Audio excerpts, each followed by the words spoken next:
thought we would break in when the governor took the podium. There is big breaking news here at noon, and there is Governor Cuomo right now standing at the podium from his office. Let's join in. Thank you, thank you, thank you, thank you. Well, good afternoon to everyone. Thank you for being here. It really is a great, great day. Let me acknowledge some of the special guests who are here, who have been so important to us over this past long, long year. First, let me thank my health commissioner and my team that did just extraordinary work every day. Let's start with Dr. Howard Zucker and Robert Mujica and Dana Caratanudo, Kathy Wild, thank you very much for everything you did and the partnership that we had. Jane Rosenthal and Tribeca, thank you for bringing life back to the city. Ken Rasky, Michael Dowling, thank you for keeping our hospitals open and up to the challenge. Carlos Casura, thank you for keeping this city building.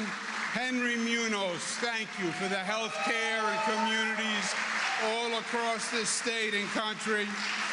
To all our friends in labor, to all our friends in business, to all our community partners, thank you, thank you, thank you so much.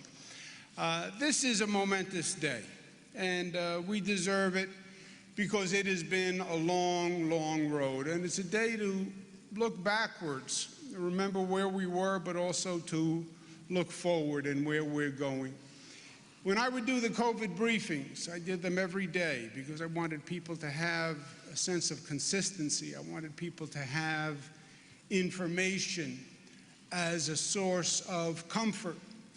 And I would literally start by saying what day it was, what day in the pandemic, and then literally what day of the week it was. Because it was such a disorienting time that one day just bled into the other. The normal calendar, what Friday meant, what Saturday meant, what Sunday meant, it was all gone. We were just in a different place, in a different moment in time. And if you said to us on day one, in the beginning of COVID, that we were going to be capable of the accomplishment that we reached, nobody would believe you. New York State, the highest positivity rate on the globe. Highest positivity rate in the country of any state, but highest positivity rate on the globe. And everybody looked at New York like it was a New York phenomenon, because it was just New York back then, if you remember. And it was New York, and the other states didn't have the issue, and many people pointed to New York as if, well, maybe there's something about New York that caused this. And nobody knew the facts. We were in the dark.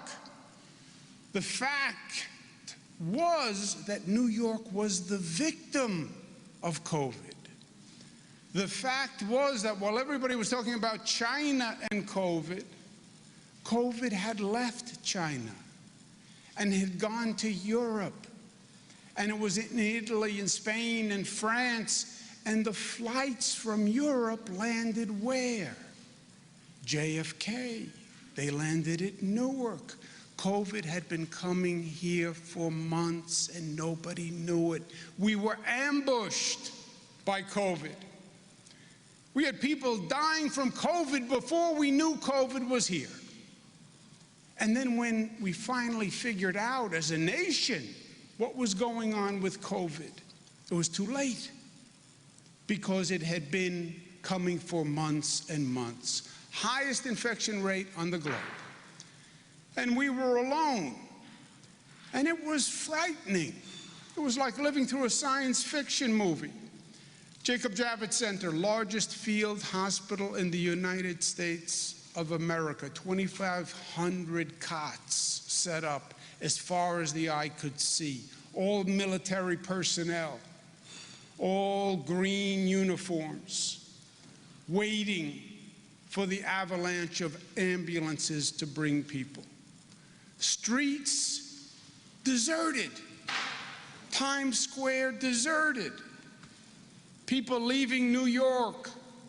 It's not safe. It's the density of New York.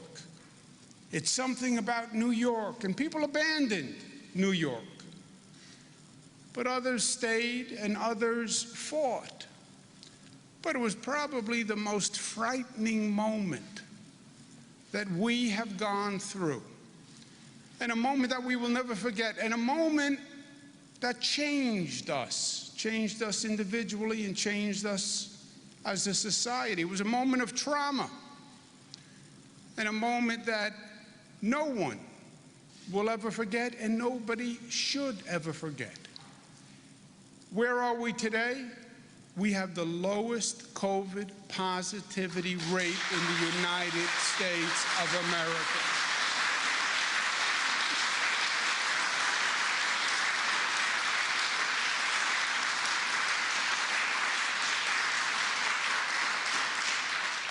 And that, my friends, is a fact.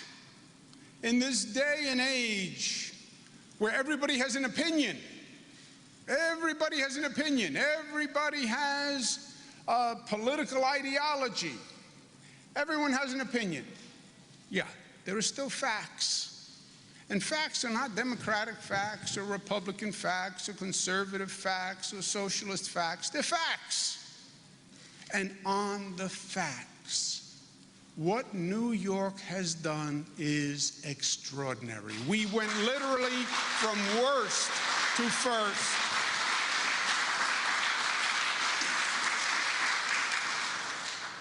And not only do we have the lowest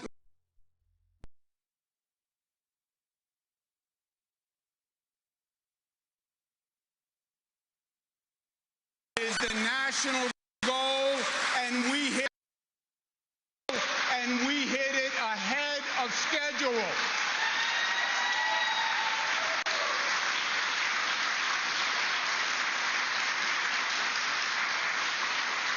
What does 70% mean? It means that we can now return to life as we know it.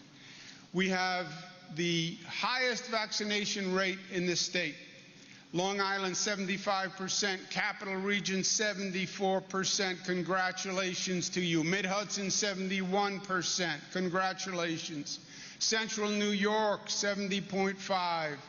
Western New York, 69.5%. Finger Lakes, 69%. Southern Tier and New York City, 68.4%. North Country, 63%. Mohawk Valley, 60%. But overall, over 70%. Give New Yorkers a round of applause.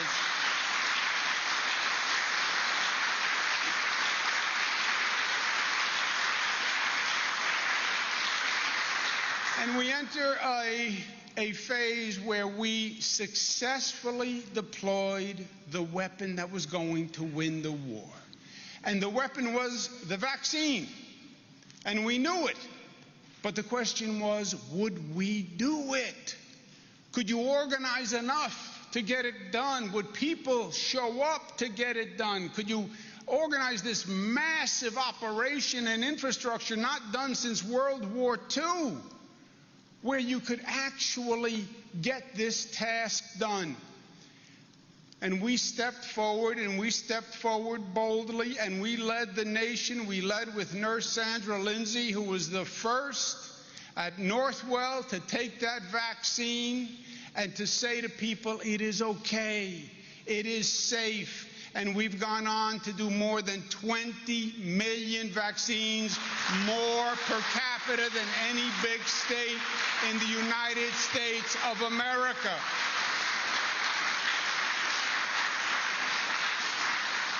New York State has fully vaccinated a larger share of adults than any other big state in the country, and that is saying something.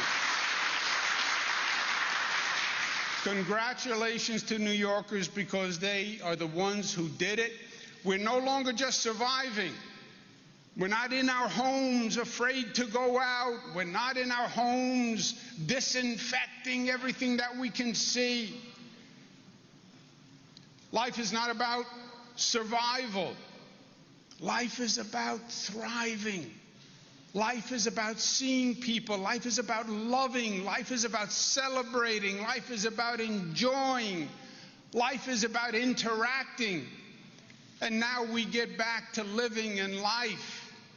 The state mandates that have proven right and correct and brought us through this pandemic are relaxed as of today. Effective immediately.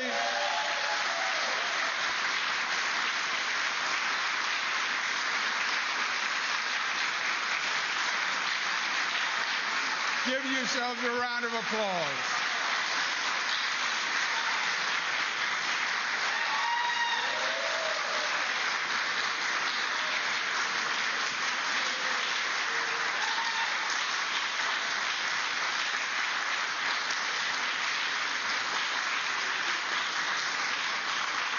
So all the state-mandated restrictions are lifted on commercial, social settings, sports and recreation, construction, manufacturing, retail, buildings, all across the board. We can get back to living and businesses can open because the state mandates are gone. Social gathering restrictions, the capacity restrictions, the health screenings, the cleaning and disinfecting protocols. I'm not giving up my hand sanitizer just yet, by the way. I love that New York Clean hand sanitizer. It keeps everything clean, plus you take a whiff of that, it opens up your sinuses like nothing I've ever seen. But that is now voluntary, and it's up to individuals and places, but the mandates are gone. The CDC federal mandates obviously continue for pre-K schools and public transit and healthcare settings, but the state mandates have been lifted. That's not to say that 70% is the end. We want to do better than 70%, but it is an important milestone, and we're going to keep pushing to do more. But it's a testament to the people of the state of New York. That is who did this.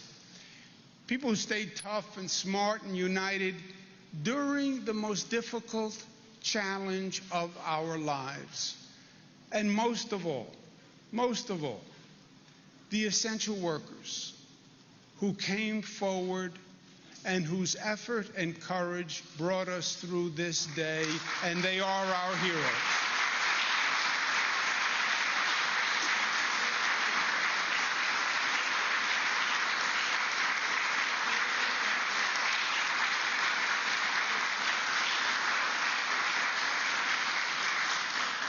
We can't say enough.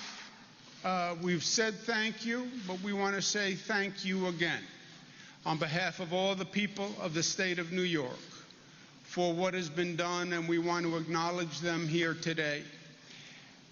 What they did says who they are. It's not that they weren't scared. It's not that we weren't scared. I was scared. I was scared every day. But FDR, another great New Yorker, said it. Courage is not the absence of fear, but rather the assessment that says there's something more important than me feeling that fear and succumbing to that fear and rising above. And they did. And we want to present a small token of our appreciation today to our first responders, and we'll ask them to come up and receive a plaque and stay here, please, so that we can recognize you as a group. Representing the building service workers, Kyle Bragg, President of 32BJ SEIU.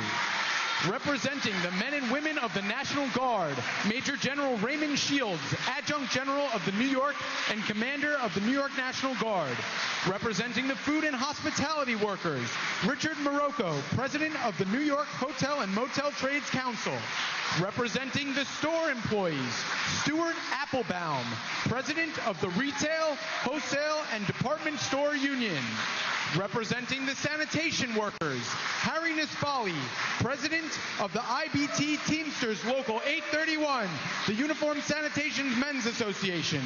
Representing the Transportation Workers, Earl Phillips, Secretary-Treasurer for the Transportation Workers Union Local 100.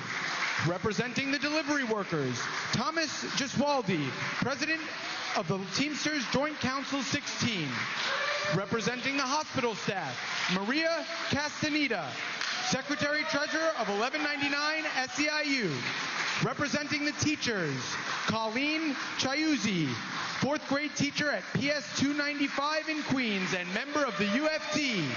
Representing the corrections officers, Benny Basio, President of the Corrections Officers Benevolent Association. Representing the government employees, Lester Crockett, Regional President of the Civil Service Employees Association, Region 2. Representing the EMT and ambulance workers, Oren Barzilay, President of the Uniformed EMTs, Paramedics, and Fires Inspectors, FDNY, Local 2507. Representing the utility workers, Darrell Taylor, Senior Business Agent for the Utility Workers, Local 1 and 2. Representing the construction and manufacturing workers, Santos Rodriguez, Director of Community Affairs and Strategic Initiatives for the Building and Construction Trades Council of Greater New York. Representing the police officers, Thomas Mungier, President of the New York State Troopers PBA. Representing the firefighters, James McCarthy, Executive Board Member of the Uniformed Fire Officers Association.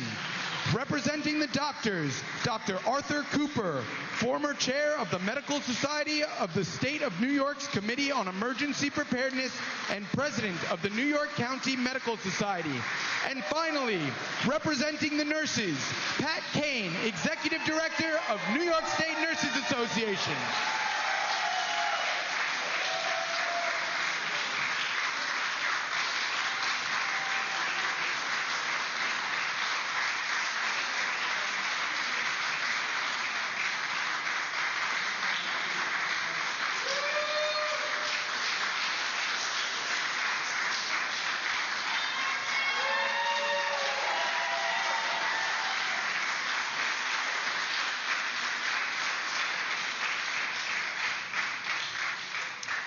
We clapped for you every night.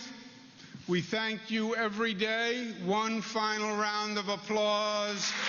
We thank you. Let's stand up.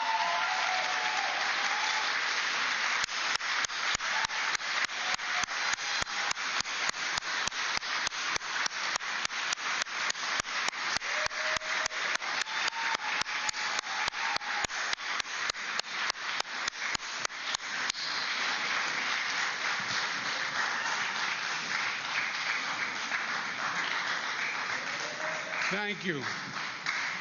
That is as heartfelt and as sincere as it gets.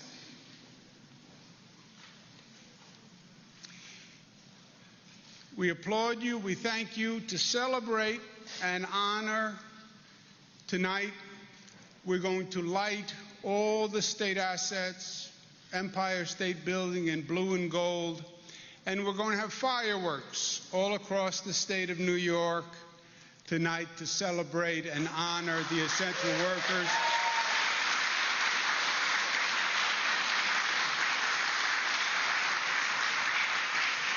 It's our way of saying thank you all across the state to the essential workers, to celebrate our reopening, our reimagining, and to remind all New Yorkers, join the success. Join the success. You want to honor essential workers? I'll tell you how you honor essential workers.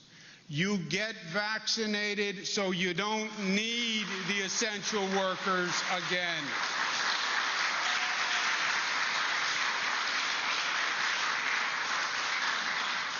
And literally, they're going to be displayed all across the state. So wherever you are, they'll be in your community, and you can be part of the celebration tonight. This is not to say that our journey is over, because it's not over. We still have to manage COVID. As the health professionals will tell you, we're still watching these variants of interest. We still have to be careful. And as in any disease, you then have to move to recovery from the disease. We have to recover from COVID. And recovery is not going to be spontaneous. And it's not going to be automatic. The recovery itself is going to be challenging and is going to take time. And we welcome you back here as you've been watching Governor Cuomo with a sort of a victory speech. You're really reminiscent of the movie Independence Day. A momentous day, in the governor's own words. It's been a long road, day 472. But now with New York with a positivity rate at 70%, as the governor said, 70% means we can now return to life as we know it. And there will be a huge firework demonstration throughout the state of New York tonight in celebration of all the work that has been done over these past 472 days and the work that continues to be done. As you've just heard Governor Cuomo with that huge announcement that New York State has surpassed 70% vaccination rate milestone. That was the benchmark, and effective immediately now, most state COVID restrictions have been lifted for vaccinated people. Again, a huge fireworks show tonight. All state assets lit in blue and gold, celebrating essential workers, and we'll have much more on the big reopening coming up later tonight on CBS 2 News beginning at 5 o'clock. We have all waited long and hard for this and have all suffered quite a bit. But finally, the moment is here where the state can finally fully reopen. We'll see you at CBS 2 News tonight beginning at 5 o'clock for a complete update and a complete breakdown of everything the governor talked about today. Thank you so much for joining us. I'm Chris Raggi. Have a great afternoon. Stay safe. I'll see you tomorrow morning at 4:30. But finally, some great news.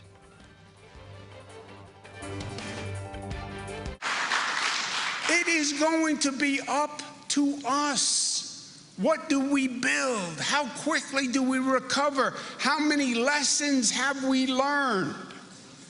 And it is going to be our contribution to this city, this state, this country as our generation. Our most important work lies ahead. What do we do in this moment when it is up to us? Winston Churchill, there will be a moment in time when you're tapped on the shoulder and you have the opportunity to do something very special. That is the moment for us. And what a tragedy it would be if we miss this moment and if we don't capitalize on this moment. It has to be a moment where we say as a united people, we're going to bring back New York and we're going to make New York better than it has ever been.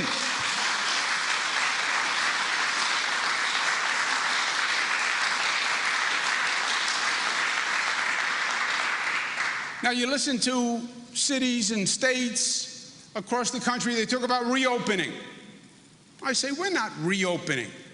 That is not our goal. Reopening suggests we're going to go back to where we were the day before COVID. We're going to reopen. We closed for COVID, and now we're going to reopen post-COVID. No, I don't want to go back to where we were last year. Life is not about going back to where you were. Life is about going forward. We've learned a lot over this past year. We've accomplished a lot over this past year. Our challenge has to be to reimagine New York and say we're going to make a New York that's better than has ever been before. We have to capitalize on this moment and seize this moment of transformation to remake New York. Let's be honest, there are a lot of things that we should have been doing all along as a country, as a society. There are improvements that we should have been making, and now is the moment to do it. This is an opportunity for us. There are things that we should have been building. How do we get to a place in this nation where you have airports all around the world that are building and developing, and you fly into countries and you see these magnificent airports, and then you fly into LaGuardia and you say, what happened? What happened to the New York ambition, the American ambition? We're now going to have a new LaGuardia Airport, the first new airport in 25 years in this nation, and the new JFK Airport, and new airports upstate New York. Let's start rebuilding Manhattan, not what it was, but better than ever before. A new Moynihan train hall, a magnificent structure that when you go there, it fills your soul with pride, and you're proud to be a New Yorker, and you see us building out of that pride and out of that optimism. New Pier 76, a new Penn Station to welcome people to New York, a new Port Authority terminal that you're proud of. Extend that subway into Harlem so all New Yorkers can participate in New York. A new Belmont Arena on Long Island. Go Islanders, we say. Our cities in upstate New York who have never really shared in the full economic turnaround, now maximizing those urban potentials by reconnecting with the waterfront and doing it in Rochester and Albany all at once. Recognizing that we have been talking for years about the green economy, and we have to stop using fossil fuels and carbon, and the future lies with the next green economy, and it happens here in New York with the largest green transition in the nation. Broadband accessibility and affordable to everyone, rich and poor and black and white, and New York leads the way. A new public health system that says we're going to learn from COVID the way we should have learned from MERS and from SARS and from Ebola and from dengue and from Zika. And we shouldn't have been caught surprised, and we'll never be caught surprised again. We're going to have the best public health system in this nation, and we'll be ready for the next pandemic, because there will be a next pandemic. We're going to maximize remote learning so we make sure we don't leave any child behind because of income or color of skin or race or ethnicity. Maximize telemedicine and the innovation, and restore public safety to the streets of this city, because we have nothing unless we have public safety. And that is job one. And we have to help the homeless, because we are embarrassed by the society we now see and the condition we now see, where we have human beings living on the street, and we say that's the best we can do. We say that's not the best we can do, and we're going to do better. There is work to do, but we know that we can do it. And we are being tapped on the shoulder, as Winston Churchill says, and we are ready and we are willing. We know what we're made of. We know what we can do in this moment. 20 years ago, 9/11, we got knocked on our rear end. And there are a lot of similarities between the 9/11 moment and the COVID moment. Remember post 9/11. Remember the fear, remember the naysayers. Remember the people who said New York will never come back.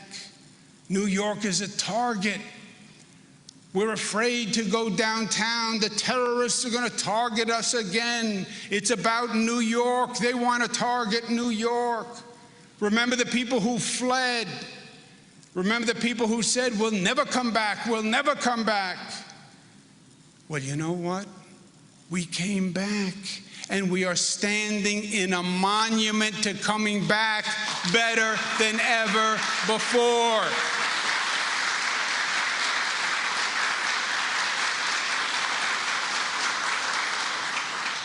COVID has similarities to 9/11. The recovery was not automatic. It was not spontaneous. We had to restore confidence and restore faith and restore security. We had to work at bringing people back. We had to build back, and we had to build back better. The Tribeca Film Festival was formed to say, come back to New York, celebrate New York, celebrate the arts, celebrate the energy. And we came back better than ever, even with other obstacles. This site, One World Trade Center, a symbol of resilience and determination of faith. You knock us down, we get up stronger and taller than ever before, because that's who we are.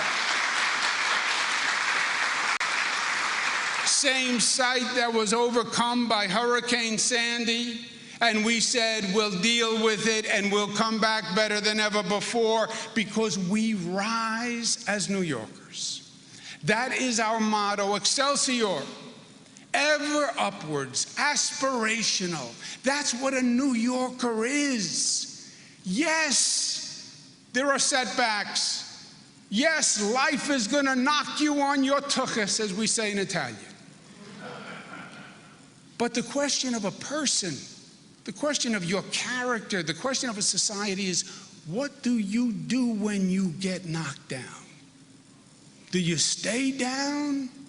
Do you feel sorry for yourself? Do you wallow? Are you overcome by the obstacles? Or do you pull yourself up and say, I'm going to learn and I'm going to be better, and reach out your arms to your brothers and sisters and lift one another up to a height that you've never reached before? That's what we do in New York. Remember June 15th. Remember today, because it is the day that New York rose again. June 15th is a special day for me. June 15th is the birthday of a gentleman named Mario Cuomo, who is no longer with us today. But today is his birthday. Mario Cuomo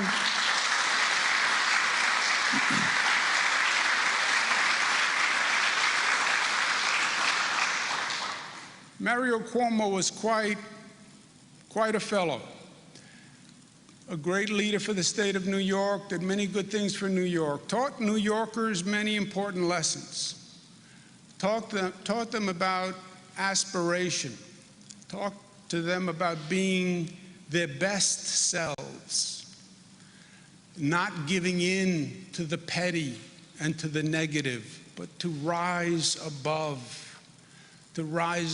together, to see past color of skin, to appreciate our diversity as a source of strength, to welcome people, to find the humanity and the goodness in a person's heart and a person's soul, and not the apparent differences, but the human similarities and the human connections. Mario Cuomo was not a great believer in the system. It's not that he believed that the system was infallible. He knew too well that the system had many problems.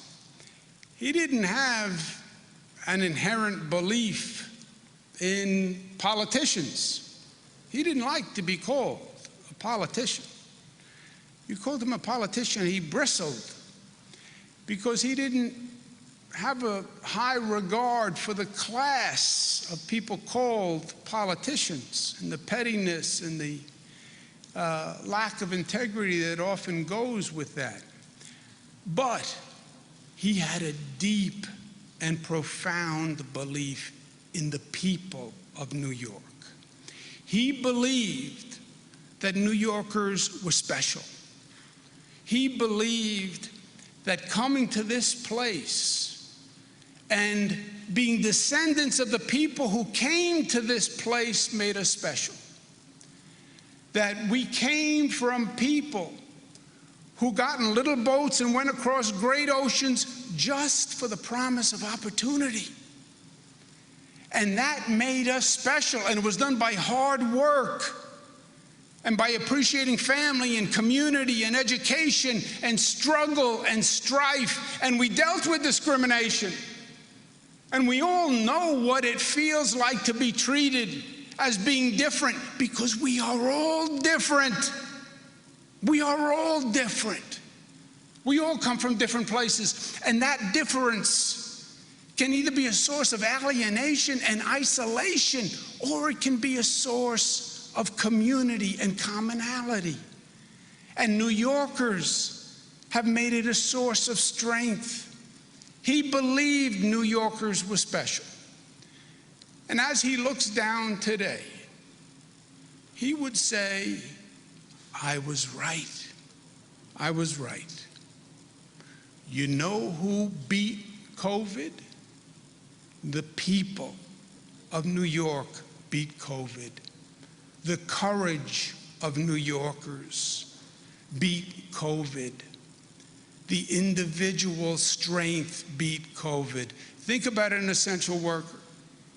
I'm saying to the people of the state of New York every morning, stay home, stay safe. If you go out, you could get COVID, and COVID could kill you. Stay home. But not you, essential worker. You have to leave your house, and you have to go to your job, because we need you to keep other people safe. Not you, nurse. You have to go into the hospital and dress in a moon suit, because we don't know how deadly this virus is, and we don't know how it transfers. You have to go and put your life at risk and your family's life at risk, because you have an obligation to show courage to save others. Not you, doctor. Not you, teacher. Not you, building operator. We need you to go to turn on the heat and run the elevators and make sure the building is safe for everyone else. Not you, store worker. You have to go and put food on the shelves, and you have to run the cash register, and you have to make sure people have food. Not you, utility worker. You have to go to make sure there's power and there's electricity and cell phones work. Otherwise, there'll be panic. Not you, bus driver. You have to go out and you have to drive that bus and let hundreds of people walk past you who might be infecting you, because we need you to drive that bus. We need you to drive that train. Not you, doctor. You have to work 18, 20 hours a day saving lives. Not you, EMS worker. You have to drive the ambulance. Not you, police officer, firefighter. You have to bring the oxygen. Not you, sanitation worker. You have to keep the city clean. And they did. And they did.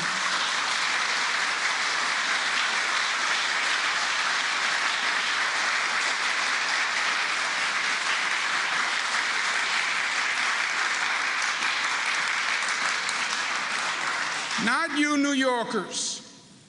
I know everyone is looking at us. I know New York is unique. I know you're scared. But you have to stay home. You have to protect your children. You have to wear a mask.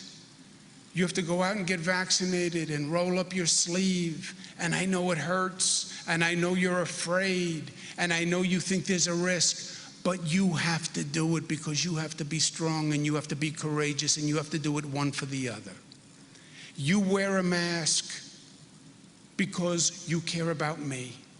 I wear a mask because I care about you. And at the end of the day, we all wear masks as our sign of love and caring and community, and that we are one, because we are New York. My father was right. New Yorkers are special. This is a special place, and we're blessed to be here. And they say, well, New Yorkers are tough. You're damn right we're tough. We're New Yorkers.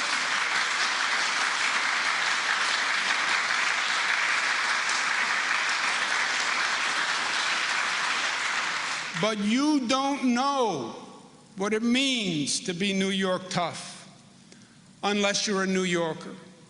Because yes, we're tough, but we're also smart, and we're also united as a community, and we're disciplined as a people, and we are loving as a people.